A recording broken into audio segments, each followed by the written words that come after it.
Nahuel Sosa, sociólogo, abogado, docente de la UBA. ¿Cómo estás, Nahuel? Buen día, gracias por recibirnos. ¿Qué tal? ¿Cómo estás? Buen día. Buen día. Les recomiendo seguirlo a Nahuel Sosa en Twitter, @Nahuel Sosa. Que te ocupaste justamente de explicar todo lo que tiene que ver con las corridas cambiarias y me pareció muy interesante escucharte, pero primero te voy a preguntar por las expectativas que hay generadas en la presentación esta tarde de Cristina Kirchner en La Plata. ¿Qué te parece o qué sabes, si es que tenés alguna información que podría ocurrir hoy? Bueno, me parece que siempre las exposiciones de Cristina, suelen de alguna manera tener definiciones muy concretas, a veces sobre el corto plazo, pero también tienen una mirada de país, por lo tanto plantean también una mirada a mediano y largo plazo, algo que no es menor, porque justamente en los contextos de mayor crisis o de mayor inestabilidad es cuanto más importante tener una mirada a largo plazo, ¿no? Aunque parezca a veces contradictorio, porque la lógica cortoplacista no termina haciendo que los problemas se resuelvan. Entonces me parece que nos vamos a encontrar con una mirada profunda respecto a los posibles escenarios que pueda atravesar la Argentina en los próximos años, y eso creo que va a ser clave también para que el Frente de Todos pueda determinar su estrategia electoral. Bien, y hoy justo es un día también importante por lo que pueda pasar en Estados Unidos, ¿no? Ahí se espera un anuncio que podría despejar la cancha, por lo menos en materia económica, de acá hasta fin de año, en un año electoral, nada más y nada menos, ¿no? Y que beneficiaría, si sale bien, a Sergio Massa. Sí, también en este momento Massa está yendo a Uruguay para cerrar con el CAF, ¿no? Que es otra fuente de ingreso, y efectivamente Rubinstein estaba yendo para sí, Estados Unidos, que de alguna manera, si se adelantan los depósitos en dólares, bueno, en este contexto estamos atravesando un golpe de mercado, hay que decirlo con todas las letras. ¿Es un golpe de mercado? Sí, sin duda. De hecho, cuando uno va a la historia, los gobiernos de Néstor y Cristina sufrieron 11 corridas cambiarias, el gobierno de Alberto esta es la cuarta, y en el caso de Macri hubo una, pero yo diría que fue una autocorrida, porque fue generada por el propio gobierno cuando pierde las PASO, sí, y se enoja con el resultado. Claro. Me parece que los golpes de mercado es un instrumento político que tiene el establishment para disciplinar, y es de alguna manera la paritaria financiera del poder concentrado económico. Entonces creo que sin duda vivimos un golpe de mercado, y que lo que es peor aún, que es probable que haya sectores que quieran repetir esto para que el Frente de Todos no pueda llegar competitivo a la elección. Nahuel, ¿cómo estás? Nicolás Márcico te saluda, buen día. ¿Qué tal, Nicolás? ¿Sabés qué? A ver, te pregunto también en cuanto a lo que es, y me gustaría que nos ayudes a pensar en cómo está el contexto económico, ¿no? Las dificultades que está desde el Ejecutivo para poder explicar hacia dónde se va, cuál es el rumbo, y entre medio de eso te toca, ¿no? Un calendario electoral donde tenés que generar expectativa, elegir un candidato, ver si hay unas PASO, si no hay unas PASO. ¿Cómo crees que se va a ir desandando esa complejidad que propone ahora el contexto? Yo creo que lo más probable es que haya candidato de consenso, porque me parece que es importante esa unidad política para la gobernabilidad. Claro. En el marco de que esto no quiere decir que si no se logra el consenso las PASO no sean un mecanismo válido, pero sí me parece que hoy se apunta a garantizar la mayor unidad política, porque básicamente si vos restás poder político como fuerza, tu potencia, no solo perdés potencia electoral, sino que perdés potencia en estos meses que quedan. Yo creo que el gobierno de Alberto uno lo puede pensar en 3 etapas. Para mí, sin duda, una etapa fue del 2019 al 2021 en la pandemia, que me parece que fue la etapa en la cual más se destacó por poner las políticas del cuidado en el centro de la escena. Creo que hay una segunda etapa que es desde el acuerdo con el FMI hasta la renuncia de Alberto a ser candidato de nuevo, que si quiere fue la etapa de mayor tensiones hacia dentro de la coalición, donde hubo miradas y donde uno puede capaz observar la mayor cantidad de errores. Pero con la renuncia de Alberto a ser candidato se abre una tercera etapa, que yo creo que es la que vamos a atravesar de acá a diciembre, que va a ser en un punto la más decisiva, que es la que en estos meses uno puede de alguna manera reorientar y volver a los orígenes del Frente de Todos y poner en el centro acciones contundentes en materia de política distributiva y en materia de reducción de inflación. Claro. ¿Qué pasó ayer, Nahuel? Porque ayer, digamos, relajó la cuestión del dólar, ¿no? Incluso bajó el dólar, el precio del dólar ilegal. ¿Qué fue lo que sucedió para que se diera esto y qué podemos esperar en los próximos días?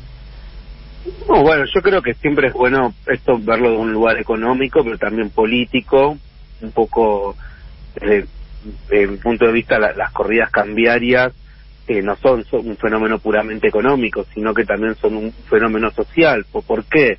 Bueno, porque tienen una serie de etapas para que se den, la resumo muy breve. Una primera etapa es justamente la instalación de rumores a través de fake news, a través de consultoras de supuesto prestigio, es decir, se empieza a instalar un cierto clima.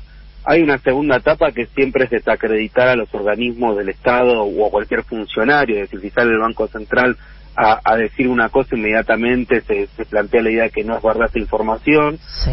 Hay una tercera etapa que es cuando hay una alianza entre el poder económico concentrado y el poder financiero, que es cuando ya no son rumores, sino que ya son medios de comunicación operando sistemáticamente todos los días para instalar que va a ser inminente esta corrida. Sí. Hay un cuarto etapa que es efectivamente cuando se sucede la corrida, es decir, la quita de activos y la pérdida de fondos del Banco Central.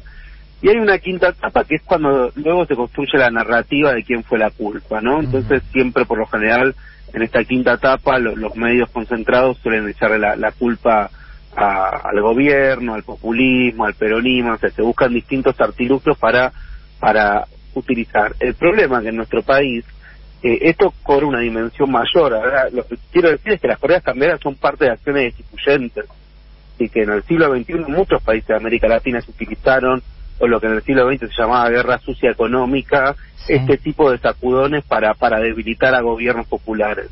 Lo que pasa es que en nuestro país también cobra un sentido mayor porque el dólar es una moneda muy popular, pero no popular solo porque la gente tenga acceso, sino porque está en la conversación del día a día. Es decir, mi abuela se levanta y se fija cómo va a cotizar el dólar, cómo se fija cuánto va a estar el clima. Eso no sucede en otros países de América Latina. Entonces, de alguna manera... Eso aunque no compremos, ¿no? Es muy loco. Aunque no compremos. Estamos todos claro, ahí viendo no qué pasa. Por tenerlo. Sí, sí. De hecho, muchas personas pueden no tener dólar y saben cuánto está cotizando. Totalmente. Entonces, esta particularidad argentina, sumada a un poder financiero que acumula a partir de la fuga de capitales, bueno, hace que obviamente es muy sensible cualquier tipo de manipulación de expectativas sociales, de generación de clima en la opinión pública, respecto al dólar, inmediatamente va a basarse en los temores que puede tener la población genuinamente. Entonces, esto lo que te quiero decir es que es un elemento más para quien sí tiene de verdad dólares, es decir, para que los grandes peces gordos, bueno, de alguna manera lo terminan utilizando como un instrumento de presión política. Ahora, qué difícil que es ponerle nombres a estos peces gordos. ¿Quiénes son, no? Porque Alberto Fernández habló de la derecha. Sergio Massa, en ese día furibundo, el martes, dijo que iban a denunciarlos, que se iba a investigar, pero nadie le pone nombres y es un sector muy concentrado. ¿Es tan difícil cercarlos, digamos, o impedir que jueguen y pongan en jaque con tanta facilidad a los gobiernos? Bueno, es difícil, le ha costado a todos los gobiernos populares, digo, no solo de Argentina. A ver, básicamente estamos hablando del poder económico concentrado, es decir, de las fracciones del capital concentrada, en este caso del poder económico financiero, que obviamente que es un poder transnacional, pero digo, no es una burguesía nacional en el sentido clásico, y que sus formas de acumulación se basan en la especulación financiera, la fuga de capitales y la evasión.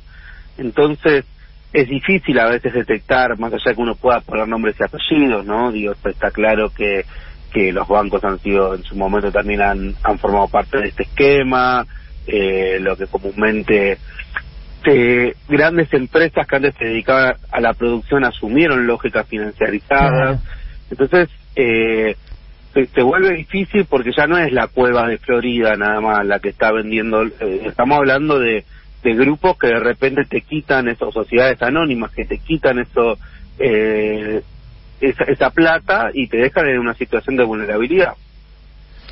Nahuel, a ver, y hablabas recién de cómo eso también condiciona y está condicionado culturalmente. Digo, ¿cómo se interpela en ese sentido? ¿Cómo crees que se interpela en ese sentido para poder generar ahí una transformación, un cambio cultural? Se habló mucho, ¿no?, durante esta gestión de la decisión, de a veces en términos discursivos decir algo, pero después en términos de acción no avanzar con eso.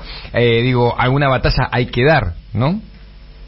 Sí, por supuesto, porque también uno de los efectos que tiene esto es que se desprecia la moneda nacional, y no solo en términos económicos, ¿no?, digo, sino en términos hasta de identidad cultural de un país, ¿no? Entonces, me parece que ahí, desde mi punto de vista, es importante empezar a poner nombre y apellido, es importante hacer pedagogía y explicar cómo sucede esto, es importante que apenas surtan estos rumores o estos operadores de los grandes medios, frenarlos fuertemente, porque el gran resultado de esto es que va a haber una rentabilidad para un grupo muy, muy pequeño, lo sabemos eso. Entonces me parece que ahí es donde hay que apuntar, y obviamente creo que es importante volver a recuperar en términos de la importancia que tiene en un país para que ejerza soberanía tener una moneda propia, sobre todo cuando aparecen grandes discursos ligados a la dolarización, porque esto lo hemos visto con Milei y con otros sectores. Entonces creo que ahí sí hay una disputa que es económica, pero también es cultural, que es la defensa de la moneda nacional como una acción de soberanía. Y hay que explicarlo, ¿no? Ya cierro con esto, Nahuel. Digo, me quedé con Milei, porque lo estábamos hablando hace un ratito fuera del aire, porque hay quienes dicen, no hablen más de Milei, porque Milei es un producto de los medios, dejen de hablar de Milei, dejen de hablar de Patricia Bullrich. A mí me parece que al contrario, porque muchos consultores dicen, cuando Milei se explica, cae, pierde voto. Y a mí me parece que desentrañarlo justamente, o explicar qué implica su programa o el de Patricia Bullrich, es algo que juega a favor, digamos, ¿no? Hay que explicar de qué se trata. No, ojalá fuese solo un producto mediático, pero yo creo que no, que efectivamente, sobre todo después de la pandemia a nivel global y regional, atravesamos un proceso de crecimiento de las extremas derechas. No es algo que haya pasado solo en nuestro país, pasa en Europa, pasa en otros países de América Latina, y me parece que la preocupación de esto no es solo cuántos votos saquen, sino cuánto corre el sentido común a la derecha, porque instala discusiones que uno creía ya superadas. Claro. Sí, por ejemplo, el negacionismo. El negacionismo es algo que se escaló y fue creciendo en los últimos años. Sí, tanto que lo tenés en el Congreso. Bueno, por eso, y entonces empiezan a legitimar discursos o prácticas que no estaban legitimadas. Y eso, más allá de que obviamente después puede sacar más o menos votos, pero ya te corre la discusión cada vez más a la derecha. ¿Se entiende el punto? Más allá de los votos que saque, ese es el mayor peligro. Nahuel, gracias por recibirnos esta mañana. Te mandamos un abrazo. Gracias a ustedes.